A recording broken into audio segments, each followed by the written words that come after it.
ఆదాము అవ్వలు పాపం చేసిన తర్వాత దేవుడు వారి దగ్గరికి వచ్చి చేసినటువంటి మొట్టమొదటి సంభాషణ ఒక ప్రశ్న, ఆదామా నువ్వు ఎక్కడా అని అడిగినప్పుడు ఆయన నేను నీకు భయపడి పొదల చాటును దాక్కున్నాను అంటే కన్వర్జేషన్ వెళ్ళిపోతుంది.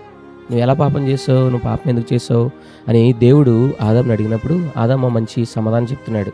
ఆ సమాధానం ఏంటంటే, నేను కాదు అసలైన దోషిని, నీవు నాకు ఇచ్చిన ఈ స్త్రీయే నేను పాపం చేసేలా చేసింది అని నెట్టేశాడు.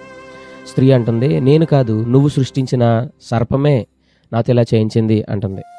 వాస్తవానికి ఈ ఎంత కథలో కూడా వీళ్ళు ఏం చేస్తున్నారు, దేవుడు అవ్వని చేసి ఆదాంకి ఇచ్చిన తర్వాత ఏమో ఆదాం అంటున్నాడు, నా ఎముకలో ఎముక, నా మాంసంలో మాంసమా, నా నారి, నా నా నా అని వాడి వన్స్ ఒక ప్రాబ్లం వచ్చాక దాన్ని కవర్ చేసుకోవడానికని నేను కాదు నీవు నాకు ఇచ్చిన ఈ స్త్రీ అంటుంటే, స్త్రీ వచ్చి అవ్వొచ్చి నేను కాదు నువ్వు సృష్టించిన, మొత్తానికి ఆదాంది కాదు తప్పు, అవ్వది కాదు, దేవుడు సర్పాన్ని సృష్టించినందుకు దేవుడిది మాట తప్పు.